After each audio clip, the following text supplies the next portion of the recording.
আসসালামু আলাইকুম। আপনারা শুনছেন অডিও বুক বাই মেহেদি। আজকে আপনাদের পড়ে শোনাব নারায়ণ সান্যালের লেখা কাটায় কাটায় সিরিজের গল্প শরানন রবীন্দ্র মূর্তির কাটা। যারা এখনও অডিও বুক বাই মেহেদি চ্যানেলটি সাবস্ক্রাইব করেননি, অনুরোধ থাকবে চ্যানেলটি সাবস্ক্রাইব করে বেল আইকনটি অন করে দিবেন। বরাবরের মতোই গল্প পাঠে আমি মোহাম্মদ মেহেদি হাসান। এই গল্পটি শোনার সুবিধার্থে আমরা গল্পটিকে মোট 2টি পর্বে ভাগ করে দেওয়ার চেষ্টা করলাম। আশা করি আপনাদের ভালো লাগবে। তাহলে শুরু করছি নারায়ণ সান্যালের লেখা কাটায় কাটায় সিরিজের গল্প শরানন রবীন্দ্র মূর্তির কাটা। আজকে শুনবেন গল্পটির দ্বিতীয় এবং অন্তিম পর্ব।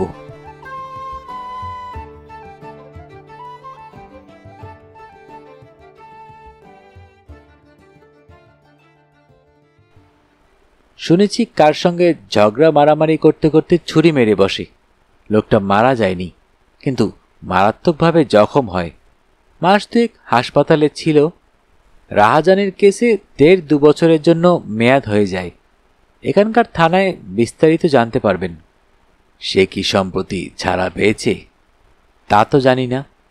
হঠাৎ নেপথ্য থেকে যেন দৈববাণী হলো, আগে হ্যাঁ, অবদ্যা ছাড়া পেয়ে গেছে। দিন 15 আগে একবার গর্নিতে এসেছিল, আমার সঙ্গে লুকিয়ে দেখাও করে। আমরা ঘাড় ঘুরিয়ে দেখি শম্ভু আবার এসে দাঁড়িয়েছে দ্বার প্রান্তে। পালমশাই সোজা হয়ে উঠে বসেন, বলেন, আরে তুই তো আচ্ছা ছেলে, আমাকে তো কিছু বলিসনি।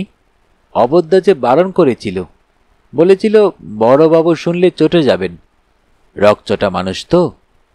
আমি রকচটা মানুষ না, মানে আমি তো ও কথা বলিনি। বলেছিল অবদ্যা। অবোধ তোর কাছে কেন এসেছিল? শম্ভু মাথা নিচু করে চুপ করে থাকে। কি হলো, জবাব দিচ্ছিস না কেন? শম্ভু অস্ফুটে বললে, বিক্রির খাতাপত্র এক নজর দেখতে। তুই তো আচ্ছা ছেলে, আমাকে না জানিয়ে তুই তাকে খাতাটা দেখতে দিলি? আমি ঠায় দাঁড়িয়েছিলাম দাদু, ওকে খাতা কান চুতে দিইনি পর্যন্ত। নিজেই পাতা উল্টে ও যা দেখতে চায় তা দেখিয়ে দিয়েছি। বেশ করেছ। তা তোকে কি দক্ষিণা দিল অবোধ? শম্ভু জবাব দেয় না, ঘাড় চুলকায়। কিরে, সরপুরিয়া খেতে কিছু নগদ পয়সা দিয়ে যায়নি? কত? আগে 50 টাকা। 50 টাকার সরপুরিয়া তুই একা খেলি, আমাকে ভাগ দিলি না? ঠিক আছে, এবার থেকে আমাকে না জানিয়ে কাউকে খাতাপত্র দেখাবি না, বুঝেছিস? আগে না। আগে না মানে হ্যাঁ বুঝেছি, দেখাবো না। এবার তুই যা, এ ঘরে আড়ি পাতিস না আর। যা পালা।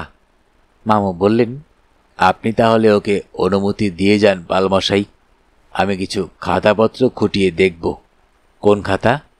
আপনার বিক্রির ভাউচার, অ্যাটেন্ডেন্স রেজিস্টার, মাহিনা দেবার রেজিস্টার, ভিজিটার্স বুক, সব কিছু। তা দেখুন বসে বসে। ঘর ভর্তি শিল্পকর্ম, মাথার ঘাম পায়ে ফেলে আমি 80 বছর ধরে তৈরি করেছি। সেদিকে আপনার নজর নেই, নজর শুধু খাতাপত্রের দিকে। তা দেখুন, আমাকে তাহলে বিদায় দিন। আমি অভিমানী শিল্পীকে তৎক্ষণাৎ বলে উঠি, মিস্টার পাল, মামু হিসেব নিকেশ কারণ আমি কিন্তু আপনার স্টুডিওটা ঘুরে দেখতে চাই। আসুন তবে। আমি ওর সঙ্গে সংলগ্ন স্টুডিও ঘরে নানান মূর্তি দেখতে লাগলাম। উনি ঘুরিয়ে ঘুরিয়ে দেখালেন। নানান ফটোগ্রাফও আছে। রাষ্ট্রপতি বা প্রধানমন্ত্রী শিল্পীকে পুরস্কৃত করছেন বা তার শিল্পকর্ম দেখছেন, ইত্যাদি প্রভৃতি। মামুর সঙ্গে শম্ভুর কি জাতীয় কথোপকথন হয়েছিল সে কথা পরে শুনেছি মামুর কাছে। বাসুমামু ওর কাছে জানতে চেয়েছিলেন, তোমার অবদ্যা বিক্রি খাতা ঠিক কোন কোন পাতা দেখতে চেয়েছিল তা তোমার মনে আছে? আগে না। তা কি কারো মনে থাকে? তবে চেষ্টা করলে খুঁজে বার করতে পারবো। কিভাবে, কোন সূত্রে? অবদ্যা বলেছিল যেদিন এই স্টুডিওর ভিতর থেকে তাকে পুলিশে ধরে ঠিক তার আগের দিন পর্যন্ত সব বকেয়া মাইনে সে পেয়েছে কিনা তাই দেখতে এসেছে। আমি তাকে হাজিরার খাতাটা দেখাই, পে রেজিস্টারটাও।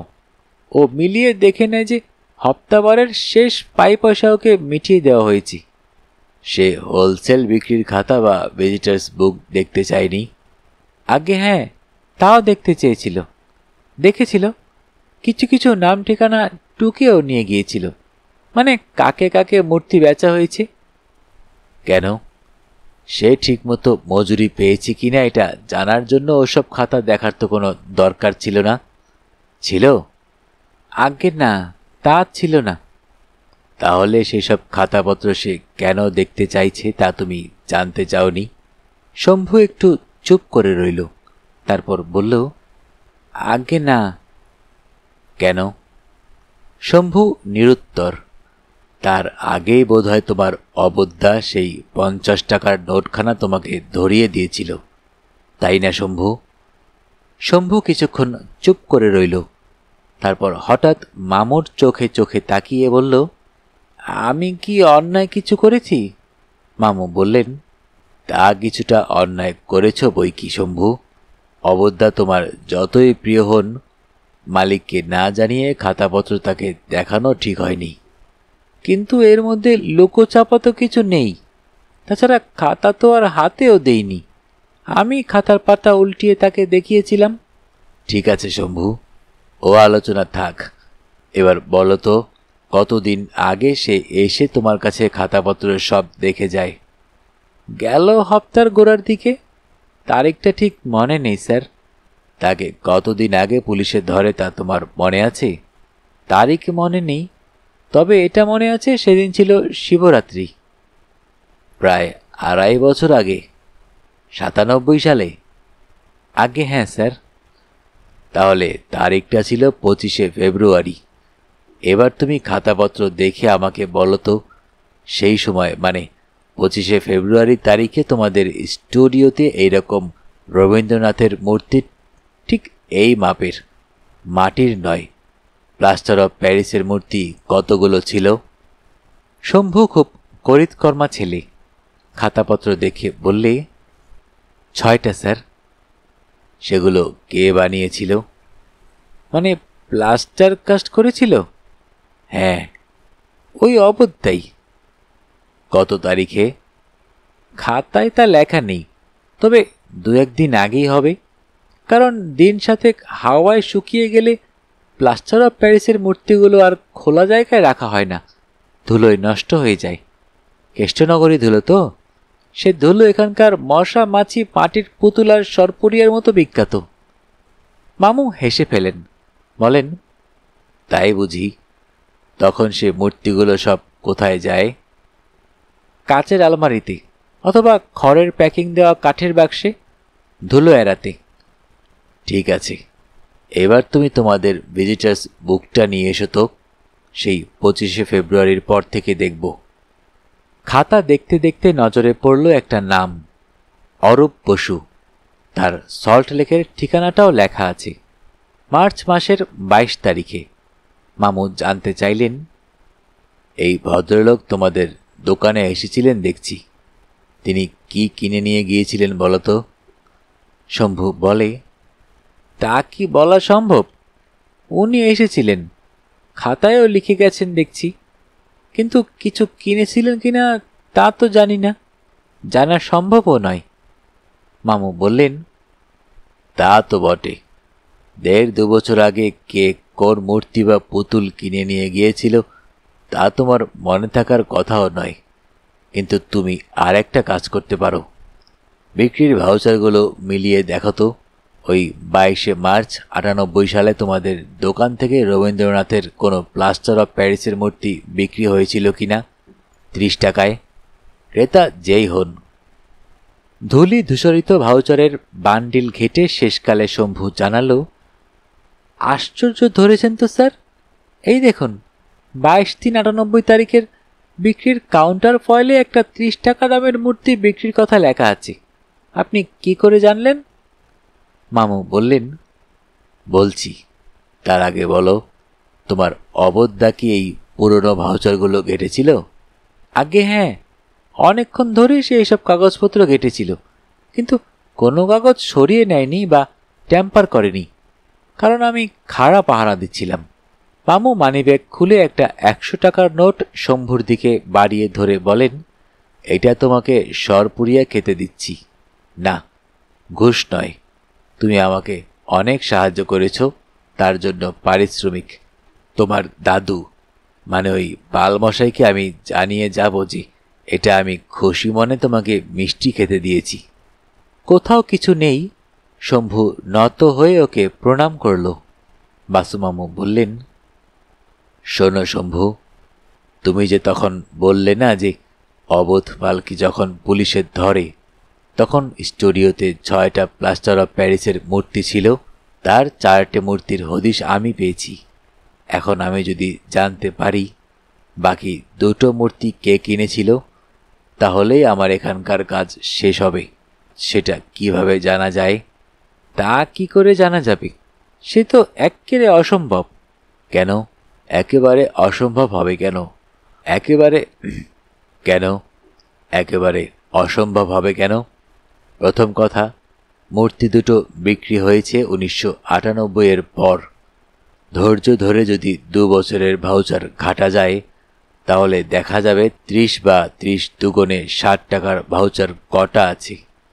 2টো মূর্তি তো আর কেউ আমার মতো পাইকারি দরে কিনতে পারবে না। না, তা পারবে না, কিন্তু সারাদিন ধরে ঘেটে ঘেটে এমন ভাউচার তো 20-50টা পাবো না? না, পাবে না। বড় জোর 10টা ভাউচার পেতে পারো। ধরুন তাই পেলাম, কিন্তু ক্রেতার নাম ঠিকানা তো ভাউচারে লেখা থাকে না। তা না হোক, তারিখটা তো জানতে পারবো। ধরো 10টা তারিখ। এবার আমরা খুঁজব ভিজিটার্স বুক। ওই তারিখে কারা দোকানে এসেছিলেন তাদের নাম ঠিকানা পেয়ে যাব। অবশ্য এমনও হতে পারে যে তিনি মূর্তিটা কিনেছিলেন, কিন্তু ভিজিটার্স বুকে কিছু লিখে যাননি। কি হলো শম্ভু, তুমি কি ভাবছো বলো তো? তুমি তো আমার কথা শুনছো না। সত্যি শম্ভু অন্যমনস্ক হয়ে পড়েছিল। হঠাৎ যেন সম্বিত ফিরে পেয়ে বলল, মনে পড়েছে স্যার। কি? কি মনে পড়েছে? বাকি ওই 2টো মূর্তি বিক্রি হয়নি আদৌ। দাদু সে দুজনকে প্রেজেন্ট করেছিলেন, 2 বন্ধুকে। তারা দুজনে একসঙ্গে এসেছিলেন। নাম বা তারিখ অবশ্য আমার মনে নেই, তাও সেই প্রায় 1.5-2 বছর আগে। কিন্তু নামটা আমি নিশ্চিত খুঁজে বার করতে পারবো। কেমন করে? দাদুকে জিজ্ঞাসা করে। আজ্ঞে না, আমার এখন সব কথা মনে পড়ে গেছে। ওই 2 বন্ধুর একজন হচ্ছেন ডাক্তার, আর একজন ছেলেটির জন্য একটি ব্রোঞ্জের বাস্ট বানানোর প্রস্তাব দিয়ে উনি দাদুর সঙ্গে কথা বলেন। একমাত্র ছেলে? বয়স কত তার? সচরাচর ছেলেই বাপের মূর্তি বানানোর ব্যবস্থা করে। এক্ষেত্রে কথাটি শেষ হতে দেয় না শম্ভু। বলে, ভেরি স্যাড কেস স্যার। ডাক্তারবাবু মাঝবয়সী, তার ছেলেটি ছিল ব্রিলিয়ান্ট। ভালোভাবে হায়ার সেকেন্ডারি পাশ করে বিহারের দারভাঙা কলেজে মেডিকেল পড়তে যায়। তাও থাকতো, সেখানে ছাত্র ইউনিয়নের কোনো মস্তান থেকে বেমক্কা খুন করে ফেলে। বুঝতেই পারছেন ডাক্তারবাবু বা তার স্ত্রীর কি অবস্থা হয়েছিল। তারাই দুজনে এসেছিলেন ঘূর্ণিতে।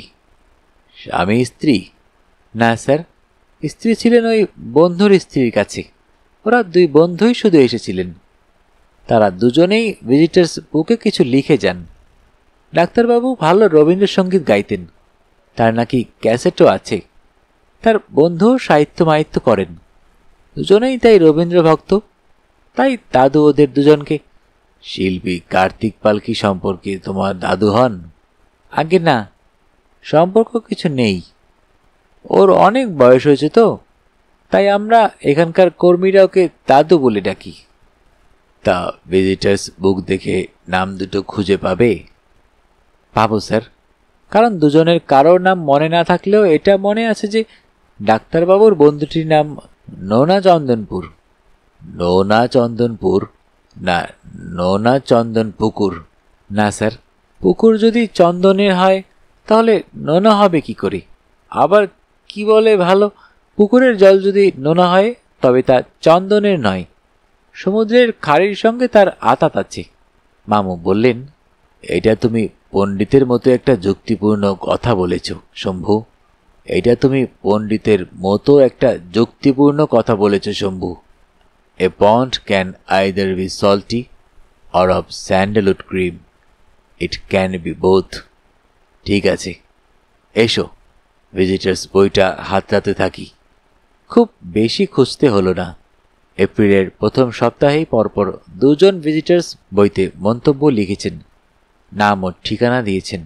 ডাক্তার অসিত দত্ত, MBBS, শ্রীরামপুর, শ্রী দেবেন বিশ্বাস, নোনা চন্দনপুকুর। 2 জনেরই টেলিফোন নাম্বার আছে। বাসু বললেন, এই দেখো তো শম্ভু, ওর ঠিকানাটা নোনা চন্দনপুর নয়, নোনা চন্দ্রপুর। শম্ভু সচককে খাতাটা দেখে নিয়ে বললে, ওটা দেবেন বাবু, তাড়াহুড়োয় ভুল লিখেছেন। চন্দনপুকুর কখনো নোনা হতে পারে না। মামু বললেন, হয়তো তোমার যুক্তি ঠিক। তাছাড়া ভদ্রলোক সাহিত্য টাহিত্য রচনা করেন যখন, তখন নিজের বাড়ির ঠিকানায় বানান ভুল তো হতেই পারে। এনতাই তো হন্দাই রেহতা। মধ্যাহ্ন আহারান্তে আমরা বেলা 3:30 নাগাদ রওনা হলাম ঘূর্ণি থেকে। কৃষ্ণনগরে পৌঁছে মামু বলেন, 2টো কাজ এখানে করতে হবে। 1 নম্বর, 2 কেজি সরপুরিয়া কেনা। 2 নম্বর, কলকাতায় একটা STD। আমি বলি, সরপুরিয়াটা চলুন গিরীন্দ্রের দোকান থেকে কিনি।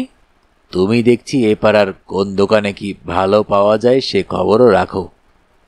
তা রাখি মামু, গোয়ারি কৃষ্ণনগর আমার অচেনা জায়গা নয়। কিন্তু STD করবেন কাকে? বাড়িতে? না, নোনা চন্দন পুকুরে। পুকুর না পুর? আবার সেই পুরনো কাসুন্দি। সরপুরিয়া কেনা হলো। তারপর শহরের একটি STD বুথ থেকে মামু কোনো এক দেবেন বিশ্বাসকে ফোন করলেন। তখনও আমি জানি না শম্ভুর মারফতে মামু কি কি সূত্র আবিষ্কার করেছেন। দেবেন বিশ্বাসকে আমি চিনতে পারলাম না। তিনি কিন্তু বাসু মামুকে সহজেই চিনতে পারলেন। তার অনুরোধ শুনে স্তম্ভিত হয়ে গেলেন। বললেন, কেন স্যার এমন অদ্ভুত আদেশ করছেন কেন? আপনার প্রয়োজন থাকে তাহলে সন্ধ্যা 7টার সময় আমি নিজেই তো আপনার বাড়িতে গিয়ে দেখা করতে পারি। বাসু বললেন, না, আমার বাড়িতে নয়। ওই যে বললাম, দমদম স্টেশনের ফার্স্ট ক্লাস একটি ওয়েটিং রুমে 7টা থেকে 7:30। প্রয়োজনে দমদম শিয়ালদা একখানা ফার্স্ট ক্লাস টিকেটে কেটে নিয়ে ওয়েটিং রুমে ঢুকে বসে থাকবেন। অত্যন্ত জরুরি ব্যাপার, আপনারই স্বার্থ। আমি বর্তমানে নদিয়ার কৃষ্ণনগরে আছি। ঘন্টা 3-এর মধ্যে দমদমে পৌঁছে যাব।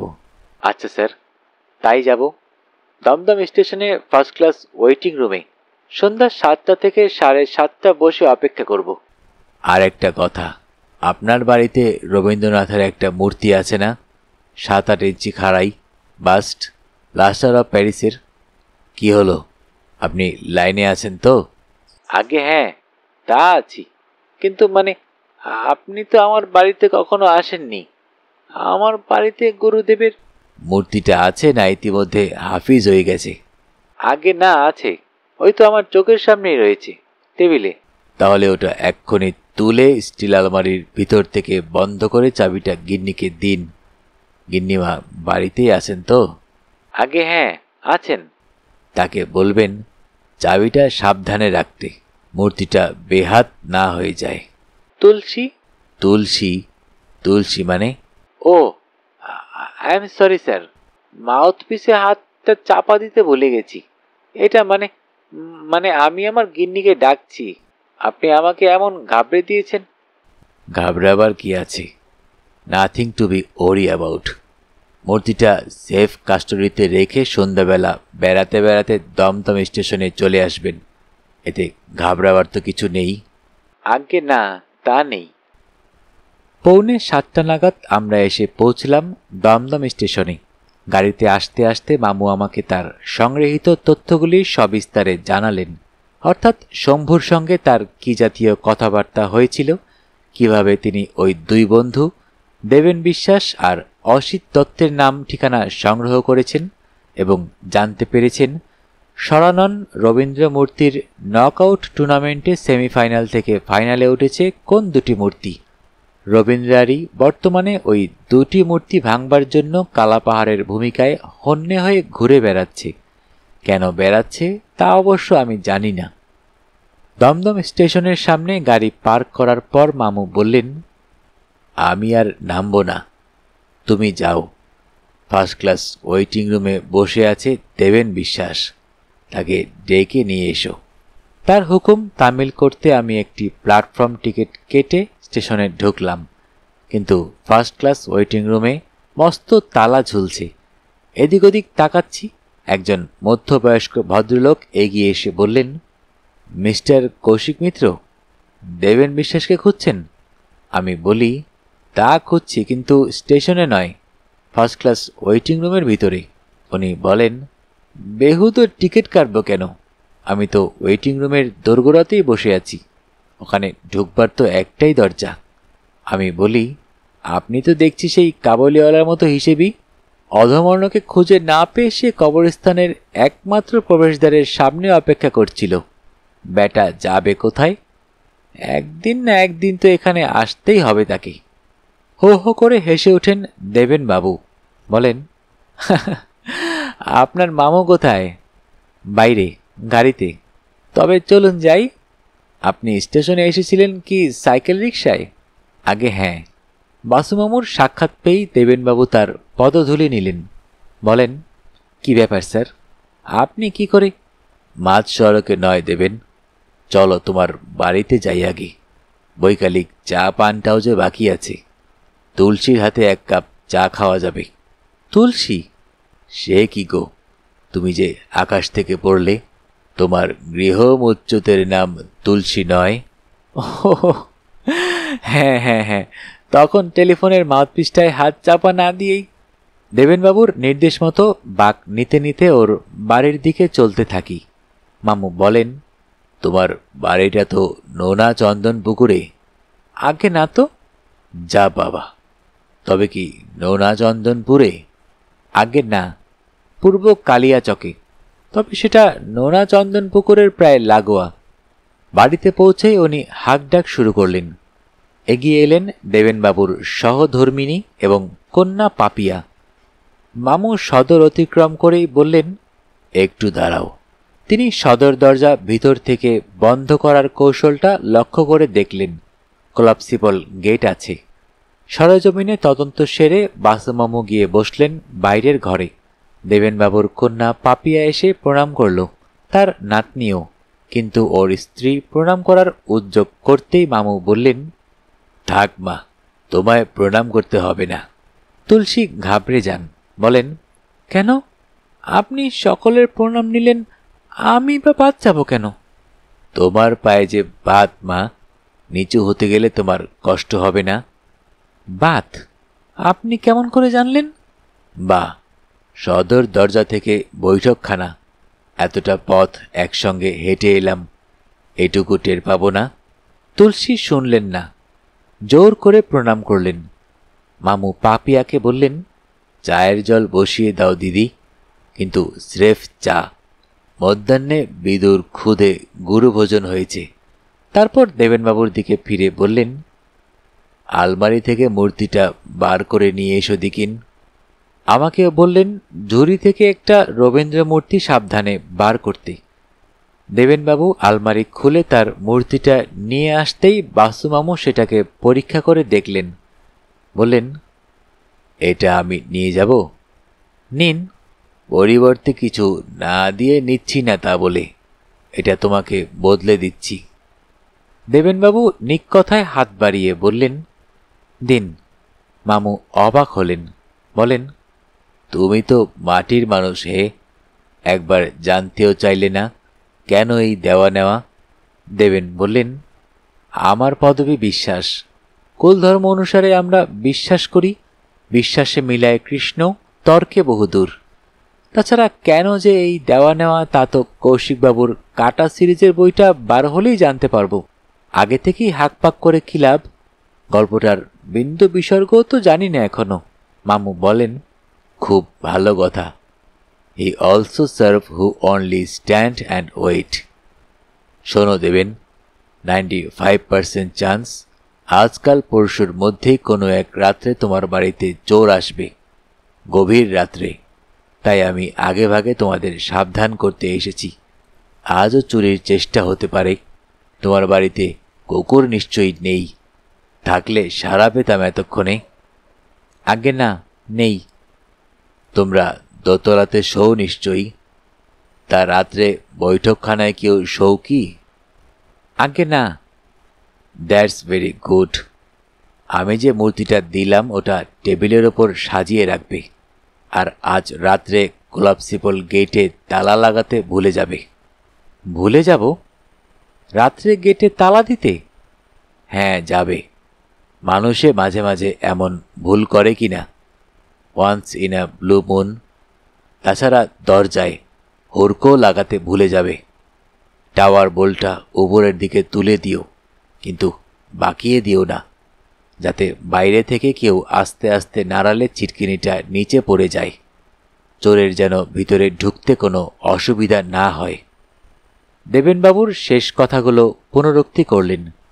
ভিতরে ঢুকতে যেন অসুবিধা না হয়? ওমা, কেন? এই দেখো, তুমি পদবী বিরুদ্ধ প্রশ্ন জিজ্ঞেস করে বসেছ। তোমার বিশ্বাস এক্কেরে নিখাত নয়। দেবেন কি বলবেন বুঝে উঠতে পারলেন না। মামু বললেন, তোমরা সজাগ থেকো। তাছাড়া চোর দোতলায় উঠবে না, একতলায় তোমার টিভি বা ভিসিপিতেও হাত দেবে না। সে শুধু এই রবীন্দ্র মূর্তিটা উঠিয়ে নিয়ে চম্পট দেবে। যাক, খুটখাট শব্দ পেলেও তোমরা নিচে নেমে এসো না, ভয় নেই। তোমাদের বাড়িতে আর্মড গার্ড পাহারা দেবে, সে ব্যবস্থা করছি এখনই। তুমি এই নম্বরে একটা ফোন করো তো। এটা নিখিল দাসের ডিরেক্ট নম্বর, লালবাজারে। ও বোধহয় এখনো লালবাজারেই আছে। দেখা যাক। মামুর অনুমান সত্য প্রমাণিত হল। যোগাযোগ করতেই মামু বলে ওঠেন, গুড নিউজ নিখিল, সব সমস্যার সমাধান হয়ে গেছে।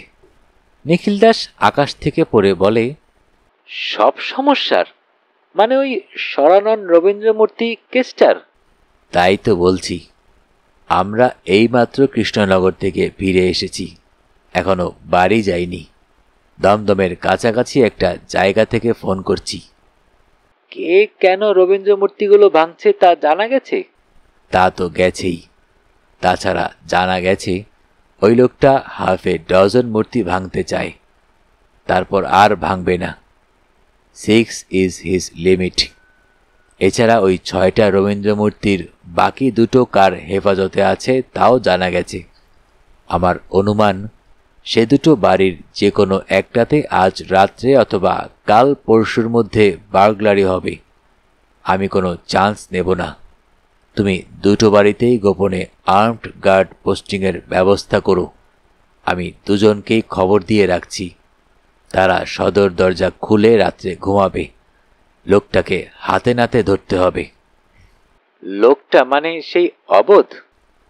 না, আমার ধারণা লোকটার নাম অওধ বিহারী। কিন্তু রঙের টেক্কাখানা যে আমার হাতে এসে গেছে সে কথা এখনো তো তোমাকে বলাই হয়নি। রঙের টেক্কা মানে? হোটেল হিন্দুস্তান থেকে 2 বছর আগে যে হীরের আংটিটা চুরি যায়, সেটা পেয়েছেন? হাতে পাইনি, সন্ধান পেয়েছি। 72 ঘন্টার মধ্যে হাতে পাবার সম্ভাবনা। এখন তুমি ঠিকানা 2টো নোট করে নাও।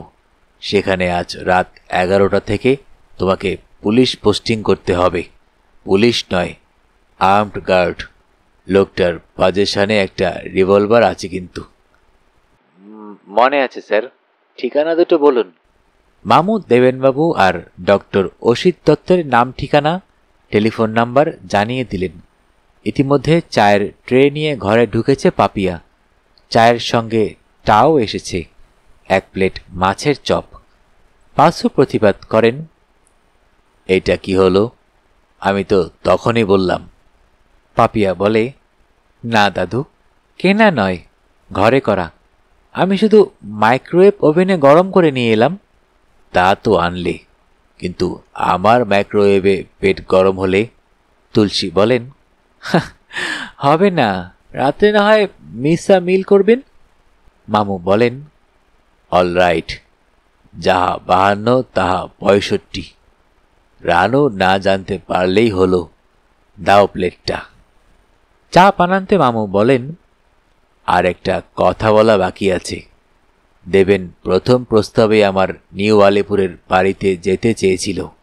আমি তখন বারণ করেছিলাম, কারণ তার আগে আমি এই নোনা পুকুরে পূর্ব কালিয়াচকে আসতে চেয়েছিলাম। তাই এখন বলছি, কাল সন্ধ্যা 7টা নাগাদ তোমরা আমার নিউ আলিপুরের বাড়িতে আসবে। তোমরা সবাই, দেবেন, তুলসী, পাপিয়া আর তার ওই ফুটফুটে মেয়েটা। দেবেন বলেন, উপলক্ষটা কি? 6 মাস গ্রহণ এবং একটি নিটল গোয়েন্দা গল্প শ্রবণ তথা একটি ম্যাজিক। এর বেশি বলবো না। তবে সেখানে তোমরা 2 জন পরিচিত ব্যক্তির দেখা পাবে। তাদেরও নিমন্ত্রণ করব। শ্রীরামপুরের ডাক্তার দত্ত সস্ত্রীক। পরদিন সকালে আমরা যখন প্রাতরাশে বসেছি, তখন এলো নিখিলের ফোন। মামু জানতে চান, কি খবর নিখিল? খবর খুব ভালো স্যার। জানি না কি করে আন্দাজ করেছিলেন, কিন্তু কাল রাত্রে শ্রীমান রবীন্দ্রারী দেবেনবাবুর বাড়িতে রাতের অতিথি হয়েছিলেন। লোকটা হাতে নাতে ধরা পড়েছে। এখন দেখা যাচ্ছে লোকটা পাক্কা ক্রিমিনাল। সদ্য জেল থেকে ছাড়া পেয়ে গোটা 2 বার্গলারি আর একটা খুনের চার্জে ফেসে গেছে। ওর নামটা কি? অবোধ না অবুধ? আগে না, কোনোটাই নয়। আপনার অনুমানে সত্য। ওর পিতৃদত্ত নাম অওধ বিহারী মিশির। বিহারে বাড়ি। পাটুয়াটোলার ভোলানাথ পাল ওকে দত্তক নিয়েছিলেন। তার মানে নাম সংক্রান্ত যে ছোট্ট কাঁটাটা ছিল, সেটাও এখন সমূলে উৎপাটিত? তা তো উৎপাটিত, কিন্তু রঙের টেক্কাখানা কোথায় স্যার? সেই হীরের আংটি? হবে গো হবে, সবুরে মেওয়া ফলে। শোনো, আজ সন্ধ্যা 7টা নাগাদ তুমি আর কাকলি আমার এখানে ডিনার খাবে। আরও কয়েকজনকে বলেছি। দেবেন আর অসিতের বাড়ির সবাই আসবে, আর ডক্টর দাশগুপ্ত। ডিনার ছাড়াও তোমাদের একটি নিটল গোয়েন্দা গল্প শোনাব, সরানন রবীন্দ্র মূর্তির কাটা। আপনি স্যার আমার প্রশ্নটা এড়িয়ে গেলেন। রঙের টেক্কাখানা এখন কার হাতে? ঠিক বলা যাচ্ছে না।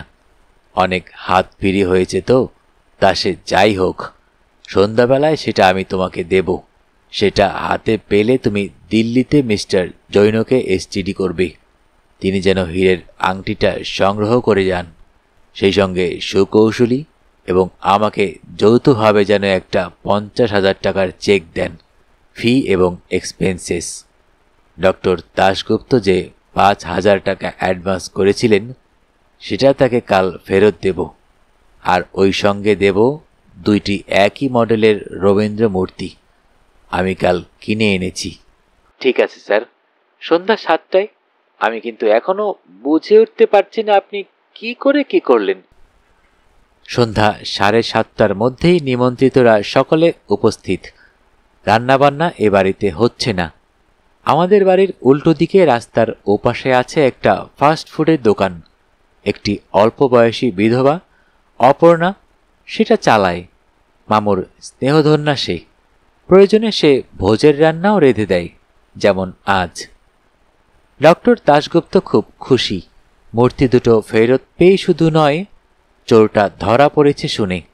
মামু তার কিনে আনা মূর্তিটা একটি দিলেন নিখিলকে, অরূপবাবুকে প্রত্যর্পণ করার জন্য, একটি ভাণ্ডারীকে দিতে, আর একটি কাকলিকে দিলেন উপহার। একটি সরিয়ে রাখা হলো ডাক্তার দত্তের জন্য। নিমন্ত্রিতরা ডিনারের আগেই গল্পটা শুনতে চাইল। দেবেন আর অসিতবাবুর প্রশ্ন, মামু কিভাবে আন্দাজ করলেন যে তাদের বাড়িতে 2-1 দিনের ভেতর চোর আসবে? মামু আমাদের বললেন, কাহিনীর আদিকাণ্ডটা সকলকে শুনিয়ে দিতে। অগত্যা আমি, নিখিল আর সুজাতা ভাগাভাগি করে কাহিনীর প্রথমাংশটা আউড়ে গেলাম। সেই ভান্ডারী সাহেবের নিউ মার্কেটের দোকানে ছদ্মবেশী বিচিত্র খরিদ্দার আশা থেকে অরূপবাবুর বাড়িতে অনাথ নস্করের খুন হওয়া তক। সমাধানে কি করে উপনীত হলেন সেটা মামুই সবাইকে বুঝিয়ে দিলেন।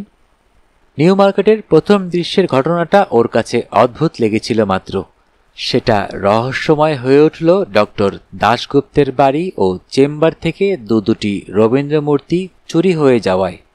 বললেন, ডক্টর দাশগুপ্তের ঠিকানাটা লোকটা খুব কায়দা করে সংগ্রহ করেছিল।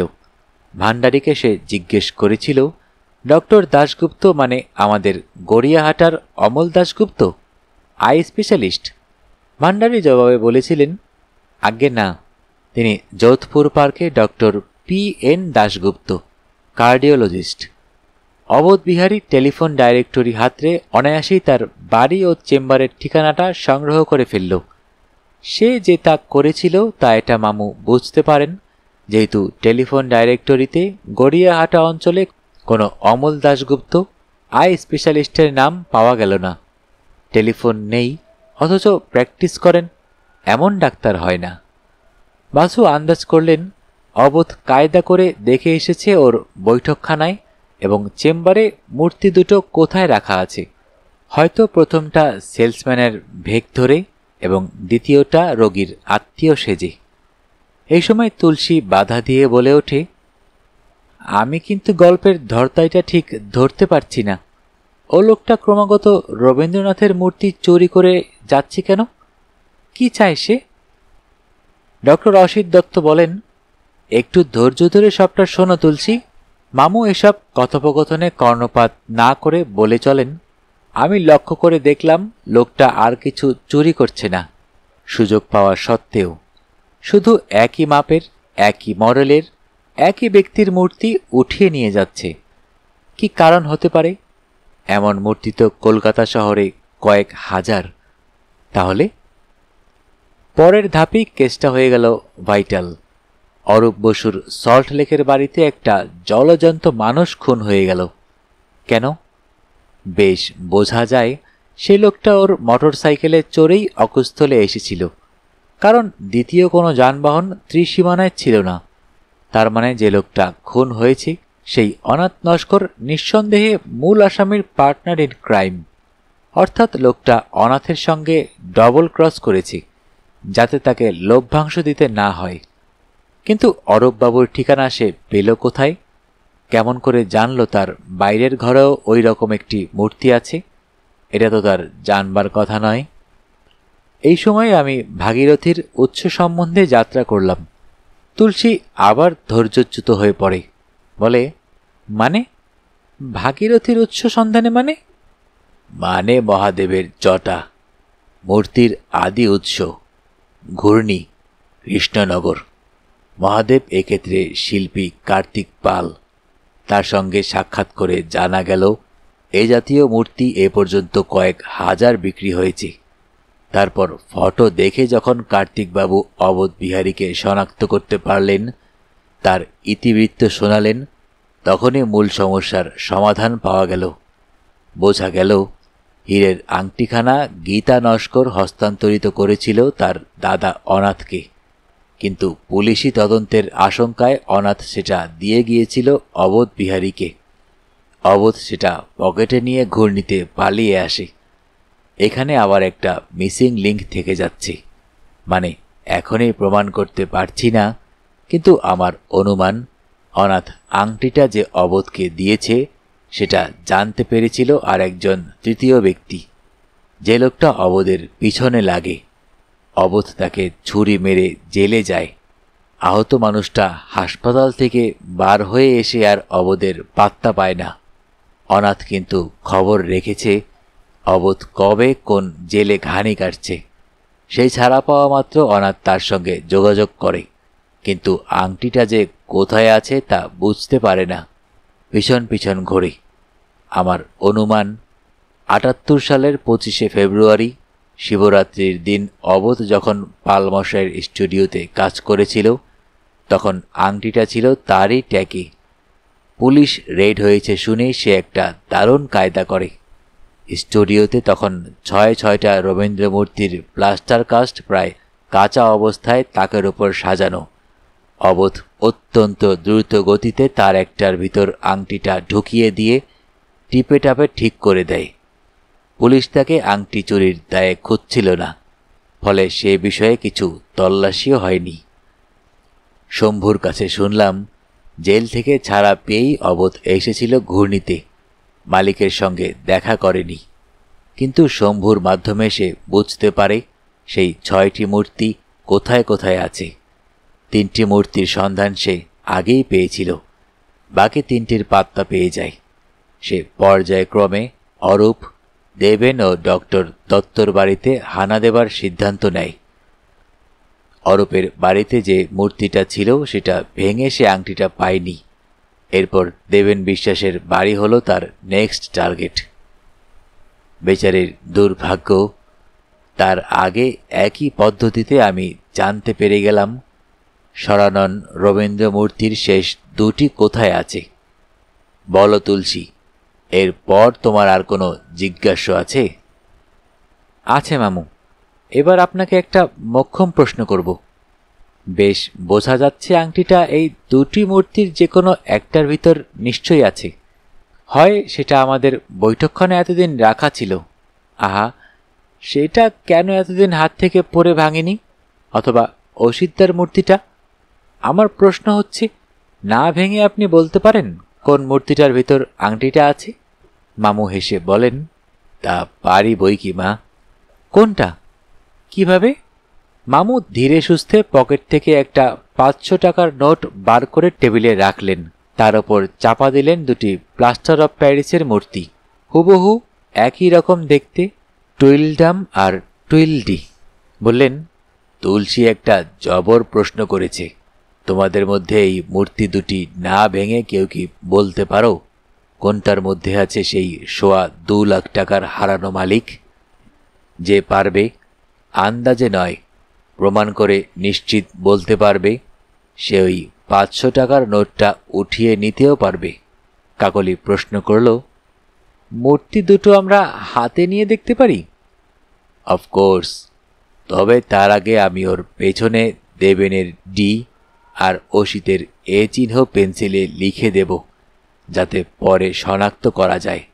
মামু মূর্তি 2টোর তলায় এ আর ডি লিখে মূর্তি 2টি সকলের দিকে বাড়িয়ে ধরেন। অনেকেই হাতে নিয়ে পরীক্ষা করে দেখল। নিখিল দেখল না, সে 2 চোখ বুজে শুধু চিন্তা করে যাচ্ছে। কিভাবে বাসু সাহেব বলতে পারছেন অথচ আর কেউ বলতে পারছে না? মামু এই মৌকায় তার ভাগ্নেকে একটা খোঁচা দিলেন। কি মিস্টার সুকৌশলী, বলতে পারেন কোথায় আছে অ্যাটম বোমার ফর্মুলাটা? তুলসী বললে, আমরা পারছি না, আপনি বলে দিন।